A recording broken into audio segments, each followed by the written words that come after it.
Hello student, स्वागत करता हूं आपके अपने YouTube channel royal chemistry classes. तो आज मैं आपको पढ़ाने वाला हूं क्वांटम नंबर, क्वांटम संख्याएं। तो जानेंगे क्वांटम संख्याएं क्या होती हैं। तो इससे पहले हम जानते हैं कि परमाणु क्या होता है। तो सभी स्टूडेंट वीडियो को लाइक करते रहें और ज़्यादा से ज़्यादा शेयर करते रहें। तो परमाणु जो है वो किसी भी पदार्थ की सबसे छोटी इकाई है, यूनिट है, जो कि रासायनिक अभिक्रिया में भाग लेता है परंतु श्वसन अवस्था में नहीं रह सकता, परमाणु कहलाता है। तो परमाणु की संरचना होती है जिसमें क्या है, नाभिक होता है और नाभिक के चारों ओर कक्षाएं होती हैं जिनमें इलेक्ट्रॉन गति करते रहते हैं। तो इस प्रकार ये एक नाभिक है, नाभिक जिसके ओर चारों ओर कक्षाएं होती हैं और इसी को हम परमाणु कहते हैं। परमाणु, इन कक्षाओं में इलेक्ट्रॉन गति करते रहते हैं और नाभिक के अंदर N+P न्यूट्रॉन और प्रोटॉन वो परमाणु के नाभिक में उपस्थित होते हैं और इलेक्ट्रॉन कक्षाओं में गति करते रहते हैं। तो इस प्रकार यह एक परमाणु होता है। लेकिन हम जानेंगे आज कि क्वांटम संख्या क्या होती हैं।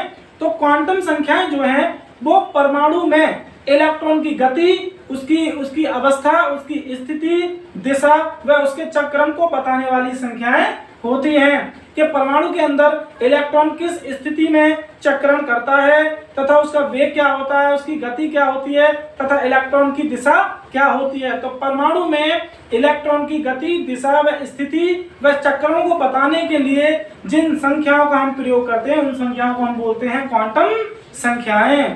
तो देखते हैं परमाणु में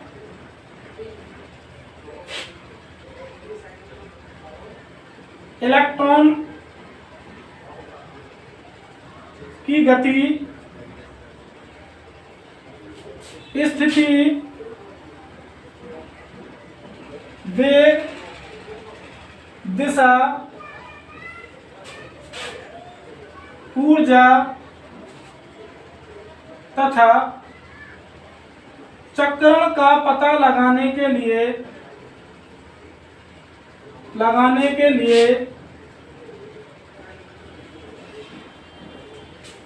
जिन संख्याओं का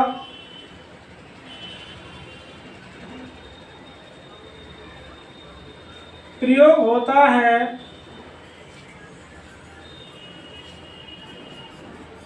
उन्हें क्वांटम संख्या कहते हैं। क्वांटम संख्याएं कहते हैं। तो ये क्वांटम संख्याएं जो होती हैं परमाणु में इलेक्ट्रॉन की गति, दिशा, वेग व ऊर्जा तथा इसके चक्रों को प्रदर्शित करती हैं। ये जो क्वांटम संख्याएं जो होती हैं ये 4 प्रकार की होती हैं। पहली हमारी मुख्य क्वांटम संख्या, मुख्य क्वांटम संख्या जिसको स्मॉल n द्वारा प्रदर्शित करते हैं। दूसरी होती है द्विगुणित क्वांटम संख्या जिसको स्मॉल l द्वारा प्रदर्शित किया जाता है, इसको एजीमुथल क्वांटम संख्या भी कहते हैं। तीसरी है चुंबकीय क्वांटम संख्या जिसको स्मॉल n द्वारा प्रदर्शित करते हैं। और चौथी होती है चक्रण क्वांटम संख्या जिसको स्मॉल s द्वारा हम प्रदर्शित करते हैं। तो इस प्रकार क्वांटम संख्याओं को 4 भागों में बांटा जाता है। मुख्य क्वांटम संख्या, द्विवंशी क्वांटम संख्या, चुंबकीय क्वांटम संख्या व चक्रण क्वांटम संख्या। तो ये क्या होती है कि जो परमाणु होता है, परमाणु इसमें कक्षाएं होती हैं, उपकोष होते हैं और कक्षक होती हैं और उन कक्षकों में इलेक्ट्रॉन गति करते हैं। तो इस प्रकार एक परमाणु में कक्षाएं, उपकोष व कक्षक ये तीनों होती हैं। कक्षाएं को हम सेल्स कहते हैं, सेल, सब सेल और ऑर्बिटल्स। तो इस प्रकार मुख्य क्वांटम संख्या जो होती हैं वो कक्षाएं, उपकोष व कक्षक की संख्याओं को प्रदर्शित करती हैं। तो देखते हैं, अब हम इन्हें क्रम से देखते हैं।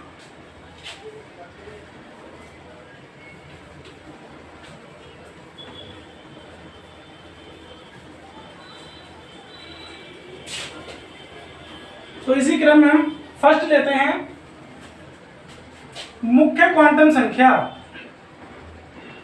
मुख्य क्वांटम संख्या। तो ये मुख्य क्वांटम संख्या क्या होती है? यह परमाणु में कक्षाओं की संख्याओं को प्रदर्शित करती है, जिसको स्मॉल n द्वारा हम प्रदर्शित करते हैं। तो ये कक्षाओं की संख्या को प्रदर्शित करती है।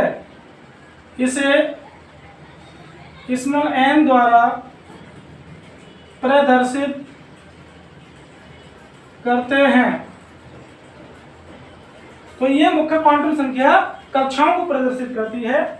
दूसरा है हमारा द्विगुणसी या एजीमुथल क्वांटम संख्या।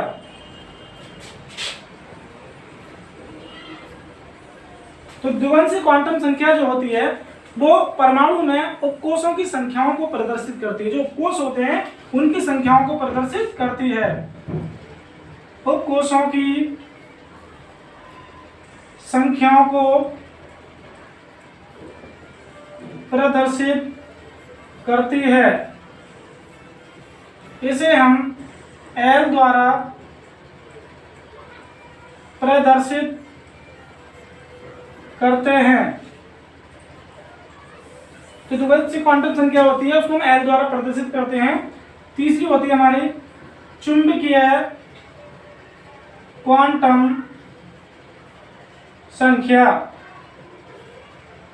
ये चुंबकीय क्वांटम संख्या जो होती है ये परमाणु के अंदर ऑर्बिटल्स कक्षक की संख्याओं को प्रदर्शित करती है, जिसको हम m द्वारा प्रदर्शित करते हैं। तो ये कक्षक ऑर्बिटल्स की संख्या को प्रदर्शित करती है, जिसको हम m द्वारा प्रदर्शित करते हैं। और जो चुंबकीय क्वांटम संख्या का जो मान होता है वो L के मान पर निर्भर करता है, -L से 0 सहित +L तक। इस प्रकार यदि L बराबर जहां 0 हो तो m का मान भी 0 होता है, और L का मान 1 हो तो m का मान +1 0 -1 0 +1 होता है। और चौथी हमारी चक्रण क्वांटम संख्या। चक्रण क्वांटम संख्या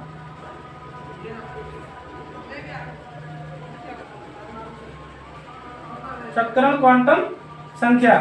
यह चक्रण क्वांटम संख्या जो होती है परमाणु में इलेक्ट्रॉन के चक्रण को प्रदर्शित करती है। यदि इलेक्ट्रॉन का चक्रण क्लॉकवाइज होता है तो इसका मान +1/2 होता है। यदि एंटी क्लॉकवाइज होता है तो इसका मान -1/2 होता है। तो इस प्रकार चक्रण क्वांटम संख्या इलेक्ट्रॉन के चक्रण को प्रदर्शित करती है। तो ये थी हमारी क्वांटम संख्या। यदि मेरी वीडियो आपको पसंद आए तो लाइक करें और ज़्यादा शेयर करें। Thank you.